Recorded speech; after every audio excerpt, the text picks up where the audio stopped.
Antes de perder su hogar, ella instaló 5 cámaras para protegerse de ladrones. Nunca imaginó que esas cámaras grabarían a su propia familia entrando a robarle la vida entera. Me llamo Camila Duarte, tengo 34 años y soy directora financiera en una compañía importante de Bogotá. Mi trabajo es de números fríos, juntas interminables y decisiones que no admiten error. Se me da bien, cobro bien, y desde los 23 años tomé una decisión que marcó todo lo que vino después: ahorrar con disciplina, invertir cada peso extra, no gastar en lujos vacíos. No era ambición ciega, era un propósito. Quería una casa propia, construida con mi esfuerzo, sin depender de nadie. 12 años después lo logré. Compré mi casa, 3 habitaciones, cocina renovada, pisos de madera, un estudio que armé exactamente como siempre lo soñé, con domótica para las luces y la temperatura, y un patio interior cerrado con muros altos, donde podía sentarme con un café sin que el mundo me alcanzara. Ese patio se volvió mi refugio. La escritura estaba únicamente a mi nombre. Pagué un enganche fuerte y asumí un crédito calculado con cuidado. Todo con mi dinero, mis ahorros, mis años de sacrificio. Ahí vivía con mi esposo, Mateo. Llevábamos 5 años casados. Él trabajaba en consultoría y viajaba constantemente por proyectos: Medellín, Cali, Barranquilla. Decía que uno se acostumbra a la distancia. Yo empezaba a dudarlo. Mateo tenía una hermana, Daniela, 31 años, casada con Simón, un supuesto creador de contenido de viajes que vivía de publicaciones que nunca se traducían en estabilidad real. Daniela entraba y salía de empleos sin durar en ninguno. Siempre había una excusa y siempre estaban sin dinero. Durante 4 meses seguidos yo les pagué el arriendo. Transferencias mensuales de casi 1 millón de pesos, porque el dueño del apartamento amenazaba con desalojarlos y porque Mateo insistía con la misma frase que siempre lograba doblegarme: es mi hermana, ayúdame, y yo cedía, una y otra vez, por mantener la paz familiar. Semanas antes de que todo estallara, hubo una ola de robos en mi barrio. 3 casas asaltadas en menos de 15 días. Decidí no quedarme esperando a hacer la 4ª. Instalé un sistema de seguridad completo, alarma y 5 cámaras cubriendo cada ángulo de la propiedad, todo conectado a mi celular. También existían copias de las llaves, como en cualquier familia. Mis padres tenían un juego, mis suegros otro, y Mateo el suyo. Nunca imaginé que ese detalle terminaría siendo la grieta por donde todo se rompería. Entre el cierre de trimestre y el caos del trabajo, olvidé avisarles sobre el nuevo código de la alarma. El martes, en plena reunión de presupuesto, mi teléfono vibró. Una notificación helada: posible intrusión, puerta principal, llave utilizada. Abrí la aplicación de las cámaras con el corazón detenido. Ahí estaban Daniela y Simón entrando a mi casa como si les perteneciera. Ella cargaba bolsas. Él miraba alrededor, evaluando el lugar como si estuviera tomando posesión. No venían de visita. 30 segundos después, la alarma se disparó con toda su fuerza. Vi a Daniela cubriéndose los oídos, a Simón revisando cajones desesperado, buscando un código que jamás tuvo, porque yo nunca se los di. La voz de la central de monitoreo sonó firme a través del sistema. Indique nombre del titular y clave de seguridad. Simón gritó, aterrado: no sé, es la casa de mi cuñada, es de la familia. La central respondió sin alterarse. Se activó el protocolo. Unidad en camino. Cambié a la cámara de la calle. En la entrada había una camioneta de mudanza con la puerta trasera abierta. Cajas, un armario pequeño, una lámpara envuelta en plástico. No estaban de paso. Se estaban mudando a mi casa sin decirme una sola palabra. Como si mi consentimiento no importara. Como si yo fuera apenas un detalle olvidado en su plan. Salí de la reunión con una excusa apresurada y me encerré en una sala vacía. Primero llamé a la central para confirmar el folio del incidente. Luego marqué a emergencias para verificar que la patrulla estuviera realmente asignada a mi dirección. Me atendió el oficial Salinas, con preguntas directas. ¿Usted es la propietaria? ¿Ellos tienen autorización suya para estar ahí? ¿Usted sabía que iban a entrar? ¿Les dio permiso de vivir ahí? A cada pregunta respondí que no, con la voz temblando pero firme. Me explicó que Daniela y Simón quedarían retenidos para aclarar la situación y que si quería proceder legalmente debía presentarme a la fiscalía a formalizar la denuncia. Después llamé a Mateo. Estaba en un congreso en Medellín, rodeado de voces y risas de fondo. Le conté todo: la llave, la alarma, la mudanza. Hubo un silencio largo y entonces soltó algo que me quitó el aire. Ah, sí, yo sabía. Sentí que la cabeza me iba a estallar.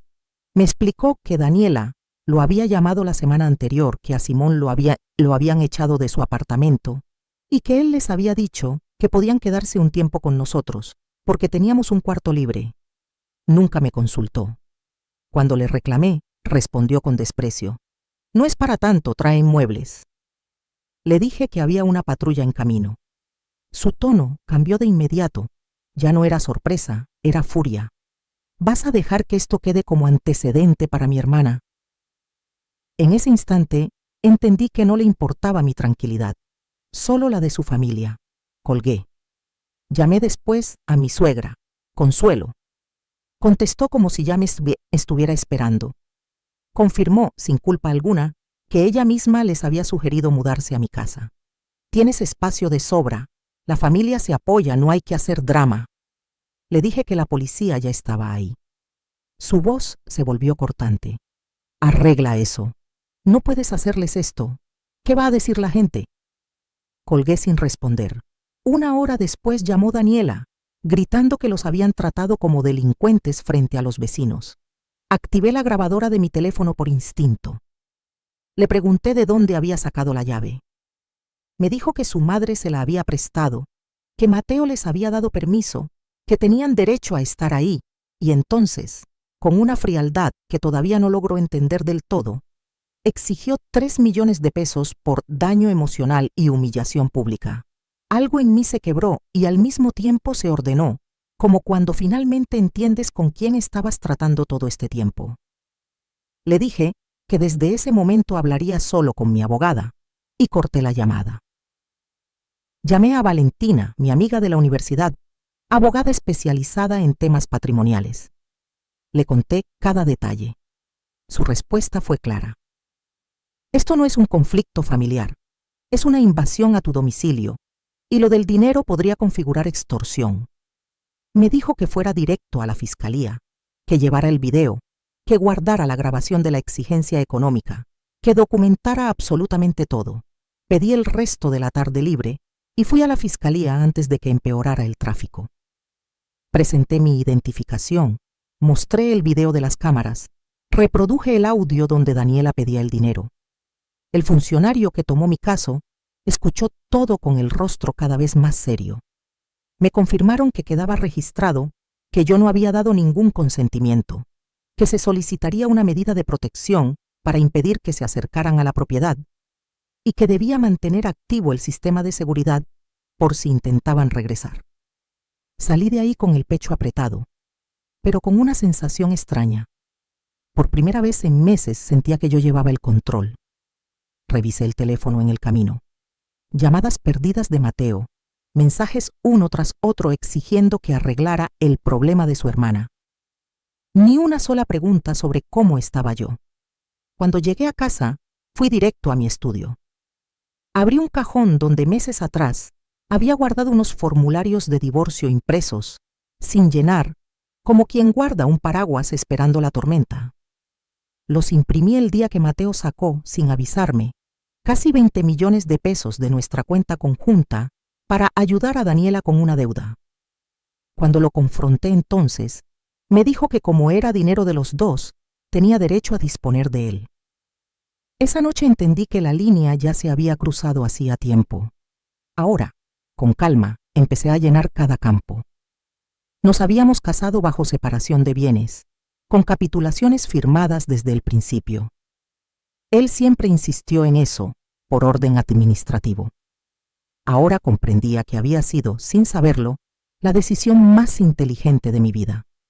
Guardé la carpeta, me preparé un café y me senté en el patio interior a esperar. Mateo llegó esa noche cerca de las 9, frenando bruscamente en la entrada. Entró sin saludar, con el rostro encendido. ¿Qué hiciste? Le respondí con calma que había protegido mi casa. Me acusó de exagerar, de humillar a su hermana, de armar un escándalo. Le pregunté si sabía lo que se sentía ver, por cámara, cómo entraban a su hogar con un camión de mudanza sin avisar. Insistió en que era temporal. Le respondí que lo temporal no significa sin permiso. Entonces soltó la frase que terminó de definir todo. Estamos casados. Lo tuyo es mío. Lo miré directamente y le dije la verdad completa. Esa casa la compré con dinero ahorrado durante 12 años, antes de conocerlo, y estaba a mi nombre, algo que él sabía perfectamente. Me acusó de ser cruel. Le respondí que cruel fue meter gente a vivir en mi casa sin preguntarme. Cruel fue vaciar nuestra cuenta sin decirme. Cruel fue no importarle en absoluto lo que yo sentía. Tomé la carpeta y se la entregué. Nuestra relación terminó. Abrió los papeles y por primera vez, Antil vi que entendía la gravedad real de lo que estaba pasando. Preguntó si lo estaba dejando por esto. Le respondí que lo dejaba porque protegía a su familia aunque me pisotearan, porque para él yo siempre debía ser quien cediera. Aventó los papeles al suelo, furioso, y subió a empacar. 20 minutos después bajó con 2 maletas. Le dije que ya no vivía ahí. Se fue dando un portazo. A la mañana siguiente llamé a un cerrajero. Cambié todas las chapas, puerta principal, trasera, cochera. Reconfiguré los códigos de seguridad y eliminé cualquier acceso anterior. Guardé un juego de llaves para mí y le entregué otro a Valentina. Contraté un nivel superior de seguridad, con sensores en cada ventana y alertas más sensibles. Pedí expresamente eliminar a Mateo y a sus padres de los contactos de emergencia y coloqué a Valentina como contacto principal. Bloqueé cada número: Mateo, Daniela, Consuelo, Rogelio. Sin excusas, sin negociaciones, sin espacio para el chantaje. El proceso de divorcio comenzó formalmente. Un mes después, el abogado de Mateo intentó reclamar parte de la vivienda como si fuera automático. Valentina respondió con toda la documentación: escritura a mi nombre, comprobantes del origen de los fondos, capitulaciones matrimoniales firmadas. Todo impecable. El proceso tomó 3 meses, entre audiencias y trámites que se sentían eternos. El día de la resolución final, Mateo estaba de un lado junto a su abogado. Detrás de él, Consuelo, Rogelio y Daniela me observaban como si yo hubiera cometido un crimen imperdonable. No les devolví la mirada. La autoridad revisó cada documento con rigor. Al final, la decisión fue contundente. La vivienda permanecía completamente bajo mi propiedad. Mateo no tenía ningún derecho sobre ella. Vi su mandíbula tensarse, vi a Consuelo quedarse rígida, vi el odio en los ojos de Daniela, un odio que ya no me afectaba en absoluto. Dividimos la cuenta conjunta según correspondía. Él se llevó sus pertenencias personales y todo terminó ahí. Cuando salí de esa audiencia, el aire se sentía distinto. Manejé de regreso a mi casa, solo mía, y me quedé viendo la fachada durante un largo minuto, recordando cada año de sacrificio que me trajo hasta ahí. Lo había logrado, y además me había defendido. Con el tiempo supe, por una prima de Mateo llamada Isabel, que después del escándalo él quedó marcado en su trabajo, fue perdiendo proyectos importantes hasta que terminó renunciando. Regresó a vivir con sus padres y poco después Daniela y Simón también se mudaron ahí porque no pudieron sostenerse solos. 5 adultos amontonados en una casa pequeña, sin ingresos estables, sin planes reales. Cuando me contaron todo esto, no sentí alegría ni lástima. Sentí simplemente nada. Decidí no salir con nadie por un tiempo. No era desconfianza hacia los hombres en general, era cansancio genuino. Necesitaba silencio. Mi amiga Valentina me insistió en buscar apoyo profesional y acepté ir a terapia. La doctora Londoño, una mujer serena de unos 50 años, me escuchó sin interrumpir mientras le contaba toda la historia. Al terminar, me dijo algo que necesitaba escuchar. Había hecho lo correcto al proteger mi hogar y poner límites, y que la traición de quienes debían respaldarme no era culpa mía. Trabajamos durante meses en reconstruir mi confianza sin perder mi criterio. 6 meses después conocí a Esteban, cirujano de 42 años, divorciado, sin hijos, en una cena benéfica organizada por mi empresa.